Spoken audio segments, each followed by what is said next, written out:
के सामाजिक और न्याय अधिकारिता विभाग और अपना घर आश्रम के ज्वाइंट कोऑर्डिनेशन से एक रेस्क्यू मिशन का अभियान जो है वो 29 तारीख से किया जा रहा है, जिसमें हमारी 28 आश्रम की एम्बुलेंस और जो जहां पर जैसे आवश्यकता पड़ेगी उस हिसाब से एम्बुलेंस हायर करके हमारा जो उद्देश्य है वो ये है कि कोई भी ऐसा असहाय, दीनहीन, लावारिस, पीड़ित चिकित्सा और सेवा के अभाव में सड़कों पर दम न तोड़े, ये इस आश्रम की विचारधारा और उद्देश्य है।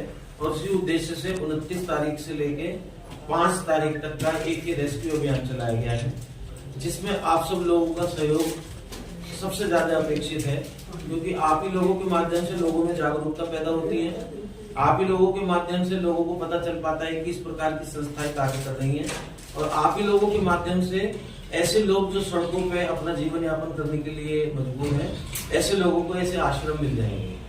और ये आश्रम जो है इसकी कैपेसिटी जो है वो थोड़ी कम है, तो इसके लिए हमने प्रावधान किया है कि जैसे जैसे यहाँ से रेस्क्यू होगा और रेस्क्यू के तुरंत बाद यहाँ के नजदीकी आश्रम एक कोटा में पड़ता है हमारा आश्रम, और यदि कुछ ज्यादा गंभीर स्थिति के होंगे उनको हॉस्पिटलाइज किया जाएगा, और यदि कुछ इस प्रकार के होंगे जिनको भरतपुर आश्रम जो है स्थानांतरित करना पड़ेगा तो उनको भरतपुर स्थानांतरित करेंगे, क्योंकि भरतपुर हमारा मुख्यालय है और वहाँ पर इस समय 5,500 महिला और पुरुष इस प्रकार की सेवाएं ले रहे हैं, और 1,000 बेड हमने भरतपुर में केवल इसलिए इमरजेंसी के लिए खाली रखे हैं कि पूरे राजस्थान से रेस्क्यू होकर और जिस आश्रम अगर फुलफिल हो जाता है तो उनको भरतपुर भिजवाने की व्यवस्था। आप लोगों में से यदि किसी की कोई और चोरी तो मुझे बताएं। राजस्थान में सबसे बड़ा इसको शुरुआत की गई थी 29 जून से 2000। तो ये जो आप रेस्क्यू करेंगे तो इसमें कितने लोगों की टीम बनाई है, कैसे रेस्क्यू करेंगे, कहाँ अर्बन एरिया में होगा या रूरल में भी होगा? ये जैसे कि आप सभी लोगों को पता है कि पूरे राजस्थान में जो है वो 7 संभाग हैं, और इन 7 संभागों के लिए हमने अपनी टीम्स बनाई है, और उन जैसे कि एक संभाग अभी जयपुर, जोधपुर, बीकानेर, अजमेर, और उसके बाद कोटा, उदयपुर और भरतपुर, इन 7 संभागों के लिए 7 प्रभारी नियुक्त किए गए हैं, जिसमें उदयपुर का प्रभार मेरे पास है। इसी प्रकार से और सभी लोगों के प्रभारी नियुक्त किए गए हैं, और डेट वाइज हर जिले में, जैसे उदयपुर में मेरे ख्याल से 7 जिले या 6 जिले हैं, शायद 6 जिले हैं, तो 6 जिलों में अलग अलग जो है वो एम्बुलेंसेज जो है वो भेजी जाएंगी। जैसे कल का दिन पूरा दिन उदयपुर के लिए रहेगा, परसों का दिन पूरा उदयपुर के लिए रहेगा, उसके बाद सभी जगह एम्बुलेंस जो है यहाँ से रवाना कर दी जाएगी। और ये जो हमारा जो ये अभियान चल रहा है, ये सामाजिक और न्याय अधिकारिता विभाग के ज्वाइंट वेंचर से चल रहा है, और इसके लिए कल जो एम्बुलेंसेज रवाना हुई हैं पूरे संपूर्ण राजस्थान में, वो माननीय गृह मंत्री, गृह राज्य मंत्री श्री जवाहर सिंह मैडम जी के द्वारा हरी झंडी दिखा के भेजी गई हैं। आज मैं अभी जाके जो सामाजिक न्याय अधिकारिता विभाग के जो उपनिदेशक हैं श्री गिरीश भटनागर जी, मैं उनसे मिला था जाके पर्सनली, और उन्होंने मुझे आश्वासन दिया है तो कल उनके माध्यम से अथवा जिला कलेक्टर के माध्यम से जैसा भी संभव हो पाएगा, यदि जिला कलेक्टर महोदय के पास समय होगा तो उसको हम यहाँ से हरी झंडी दिखा के और कल सुबह 10 बजे सभी एम्बुलेंसेज को रवाना कर देंगे, और प्रयास करेंगे कि ये पूरा जो उदयपुर संभाग है इसमें कोई भी व्यक्ति इस प्रकार का ना रहे। समाज कल्याण की क्या भूमिका है? समाज कल्याण विभाग इस प्रकार के लोगों को चिन्हित करेगा और हमें सूचनाएं देंगे, और समाज कल्याण विभाग के जो जैसे PROs हैं, पब्लिक रिलेशन ऑफिसर्स हैं, या चिकित्सा विभाग के अधिकारी हैं, ये आपकी जानकारी के बता दूं कि एक राका साहब हैं जो अतिरिक्त मुख्य सचिव हैं, उनके द्वारा पूरे राजस्थान के पदाधिकारी, जिला कलेक्टर, समस्त पुलिस अधीक्षक, DGP साहब सबको एक पत्र जारी करके हमें सहयोग देने की अपील की गई है, और जिसमें प्रशासन का हमें सहयोग प्राप्त भी हो रहा है। वो श्री दुर्गा समृद्धि नागदा द्वारा हमें बिना किसी किराए के हमें दिया गया है।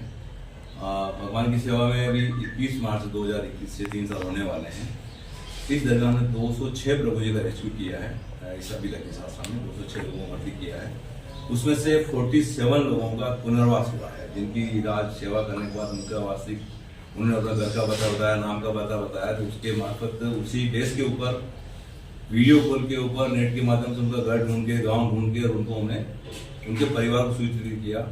परिवार को सूचित करने के बाद उन्होंने उचित समझा तो वो यहाँ आके उनको लेके गए। हम उनको किसी को घर मचा के नहीं आए, उन्होंने उचित समझा तो लेके आए यहाँ पे और उनको यहाँ से लेके गए हैं।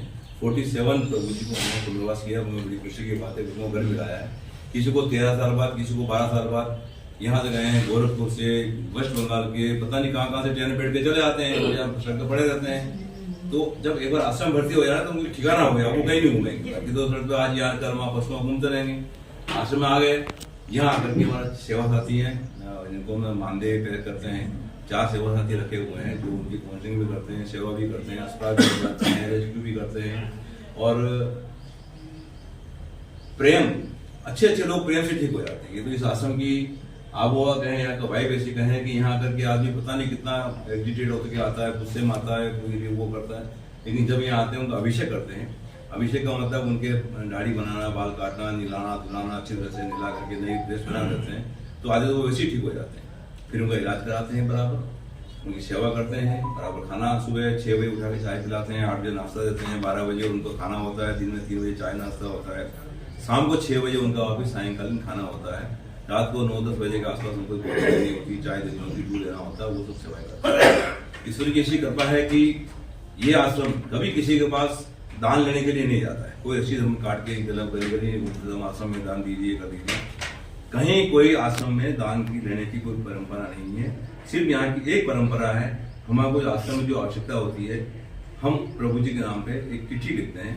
ये जो आश्रम भर्ती होते हैं हम इनको प्रभु जी बोलते हैं, भगवान जी ऊपर विराज साहब उसको ठाकुर जी बोलते हैं। तो इन प्रभु जी की चिट्ठी लिखते हैं दीवार के ऊपर, उसमें लिखा होता है कि आश्रम को इस चीज की आवश्यकता है।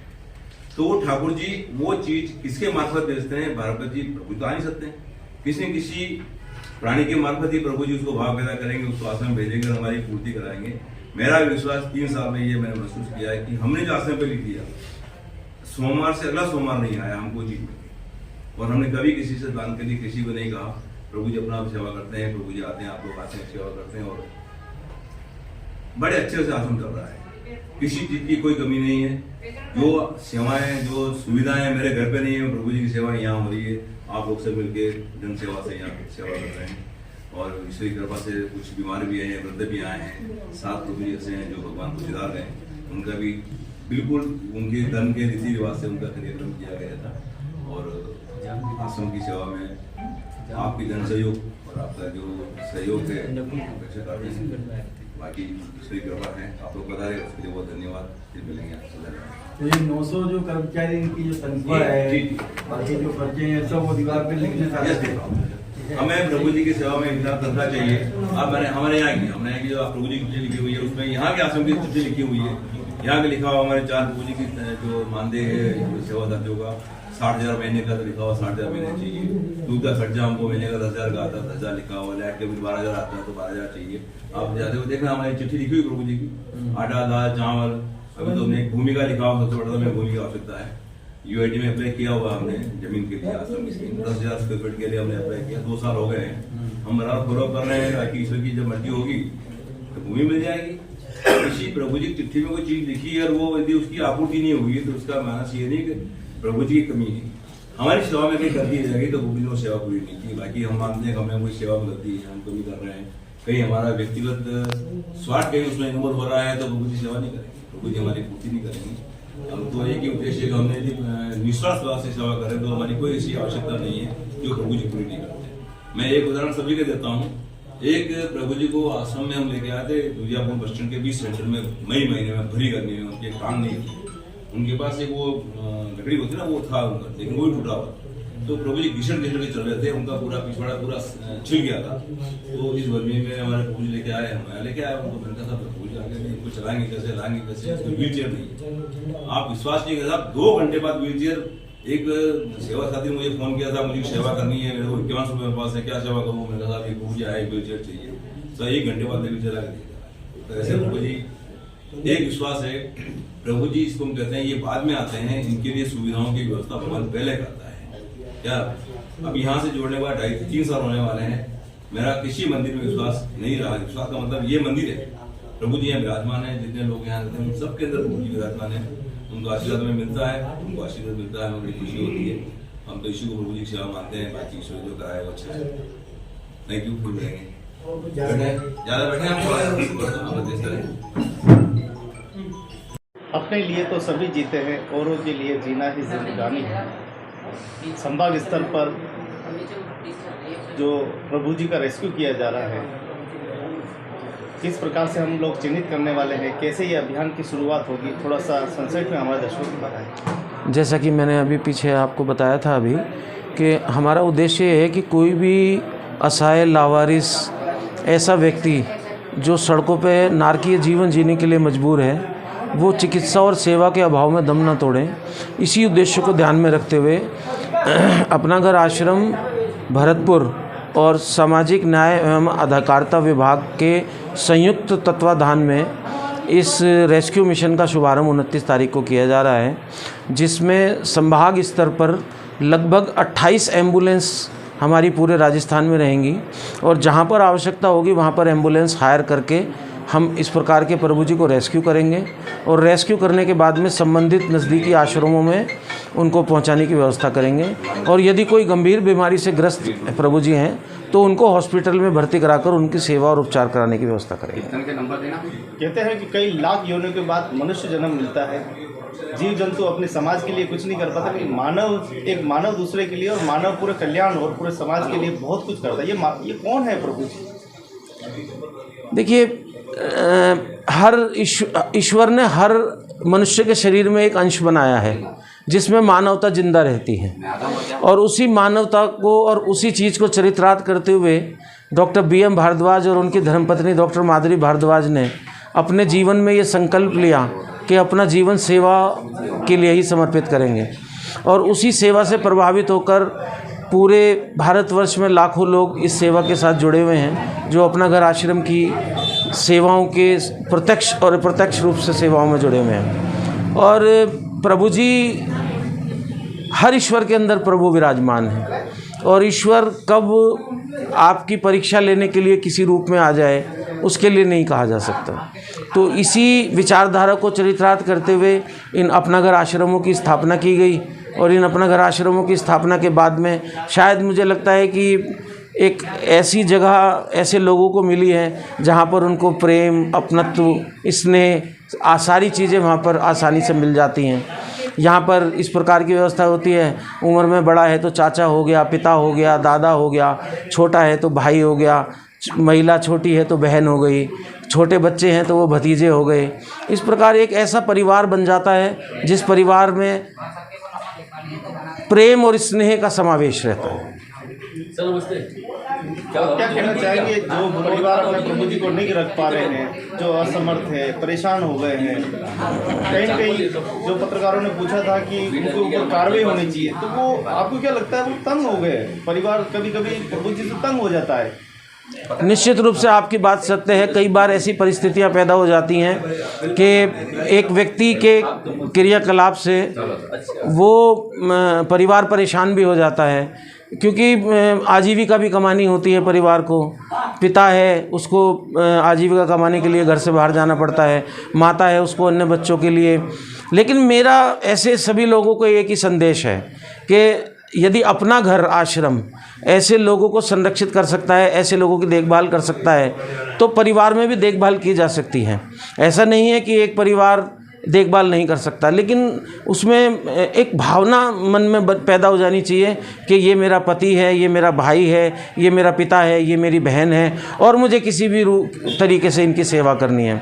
हम भी क्या करते हैं, हमारे पास में कुछ वॉलंटियर्स हैं, कुछ इस प्रकार के लोग हैं जो पेड एम्प्लॉई हैं, वो इनको समय पर दवाई देते हैं, समय पर उनकी सेवा करते हैं। अपनत्व की भावना होती है, तो अपनत्व की भावना जो है वो सभी प्रकार की दवाइयों से ज़्यादा अच्छी रहती है। यदि अपनत्व की भावना अपने अंदर है तो मुझे नहीं लगता कि किसी के अंदर किसी प्रकार की कोई परेशानी आएगी। अपना घर आश्रम परिवार संभाग स्तर पर प्रभु जी का रेस्क्यू करने जा रहा है। जी सर, बताएं किस प्रकार से रेस्क्यू करेंगे और प्रभु जी की पहचान कैसे होगी? Very good. ये सबसे बड़ा बस हम उदयपुर संभाग में दिनांक 29 फरवरी 2024 से 5 मार्च तक का रेस्क्यू कर रहे हैं, और इसमें 2-2 दिन हर एक ज़िले के लिए दिया जाएगा। 2 दिन उदयपुर के लिए, 2 दिन डूंगरपुर, 2 दिन बांसवाड़ा, 2 दिन प्रतापगढ़, 2 दिन राजसमंद और 2 दिन चित्तौड़गढ़ के लिए जाएंगे। 4 एम्बुलेंस हमने इसके लिए डेपूट की है, उसमें 2 सेवा साथी और 1 महिला सेवा साथी उसमें साथ रहेंगी। जो इनकेस मान लो महिला प्रभु जी कहीं रेस्क्यू में हो जाते हैं तो उनकी सेवा के लिए महिला सेवा साथी साथ रहेगी। और प्रभु जी की जो आइडेंटिफिकेशन ऑफ प्रभु जी, सड़क पे मिलते हैं, लावारिस होते हैं, रात को सड़क पे निवास करते हैं, उनसे बातचीत करने पे उनसे पता लग जाता है कि वो मानसिक रूप से बीमार हैं, आश्रयहीन हैं या नहीं हैं। भीख मांगने वाले प्रभु जी को हम रेस्क्यू नहीं करेंगे। शराब पीने वाले प्रभु जी शराब पी के सड़क पर पड़े हुए हैं, उनको हम रेस्क्यू नहीं कर सकते हैं, क्योंकि शराब के लिए बहुत पैसा है। जिसके लिए क्लीन शेव्ड हैं, शेव बनी हुई है, बाल कटे हुए हैं, जूते चप्पल पहने हुए हैं, सड़क पर पड़े हुए हैं, इसका मतलब वो किसी विशेष कारण से पड़े हैं, शराब से या नशे के कारण से पड़े हैं। तो ऐसे प्रभु जिनके बालों से बाल नहीं बने महीनों से, दाढ़ी नहीं बनी है, कपड़े नहीं चेंज किए हैं, तो उनके देखने से पता लग जाता है कि ये आश्रम में भर्ती करने लायक है या नहीं है। और वैसे भी जो हमारे सेवा साथी हैं बड़े एक्सपर्ट हो गए हैं सेवा ये रेस्क्यू करते करते, उनको देखते ही पता लग जाता है ये हमारा आश्रम में भर्ती होने लायक है या नहीं है। तो हम चाहते हैं कि हमारा जो हेल्पलाइन नंबर लगा है 7412061028, ये हमारा हेल्पलाइन नंबर है। तो इन जिलों के निवासी हमें इस नंबर पर फ़ोन करेंगे, हमारी एम्बुलेंस इमीडिएट जब भी तुरंत वहाँ पहुँचेगी और उनको रेस्क्यू करके लाएगी।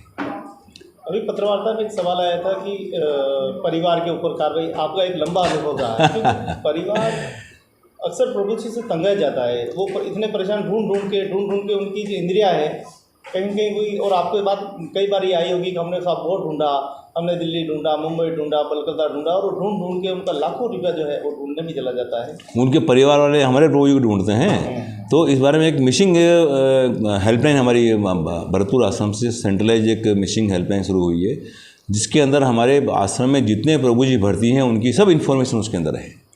तो यदि कोई आदमी उस मिसिंग पर्सन का फ़ोटो डालता है तो हमारी मिसिंग हेल्पलाइन उस आदमी को ढूंढ के बाहर निकाल देती कि ये आदमी इस आश्रम में इस तारीख से भर्ती है।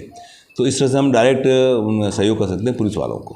यदि पुलिस वाले आते हैं हमारे पास, पूछते हैं साहब ये हमारा इसका कोई गुमशुदगी की रिपोर्ट है, आप देखिए, तो ये IT का वो थोड़ा फ़ायदा लिया है कि हमने एक सॉफ्टवेयर तैयार कर दिया जिसके अंदर हमारे जितने प्रभु जी, करीब 14,000 प्रभु जी पूरे 62 आश्रम में भर्ती हैं, उनका लाइव डाटा उसमें अवेलेबल है। तो किसी के बारे में सूचना करना है कि आप पूछो कौन है आदमी है, तो उसे हमको पता लग जाता है। आपको क्या लगता है सरकार को इस ओर ध्यान, राज्य सरकार हो चाहे केंद्र हो, दोनों को ध्यान देने की आवश्यकता, आपको क्या लग रहा है? सर ध्यान देने की तो आवश्यकता कहाँ नहीं है, लेकिन वो सरकारी कार्यक्रम हो जाते हैं। क्या हर आदमी का सरकारी फॉर्मेलिटी पूरी करो और आदमी काम करो? अब मैं बड़ी खुशी के साथ कह सकता हूँ अपना अगर आश्रम से मैं सरकार का सहयोग नाम मात्र का है, मतलब 2 या 3 आश्रम ऐसे हैं जो सरकार से सहयोग ले रहे हैं। वो भी क्यों ले रहे हैं? क्योंकि वो सरकार के अंडर में थे पहले, उनको फिर हमारे घर आश्रम ने अडॉप्ट किए हैं, तो गवर्नमेंट उसमें सब्सिडी देती है। बाकी अपना घर आश्रम में कभी किसी तरह की सब्सिडी का ना तो अप्लाई किया और ना उन्होंने ऑफ़र किया, हमको आवश्यकता भी नहीं है। क्योंकि गवर्नमेंट के सपोर्ट लेंगे तो फिर उनके नियम कायदे, उनका हाथ जोड़ो, ये करना, हाथ जोड़ने जाएँ, उनसे मिलने जाएँ, ये पॉसिबल नहीं है। सेवाएं मस्त है, भगवान हमारा ठाकुर है, सब व्यवस्था वही करता है। ठीक है सर।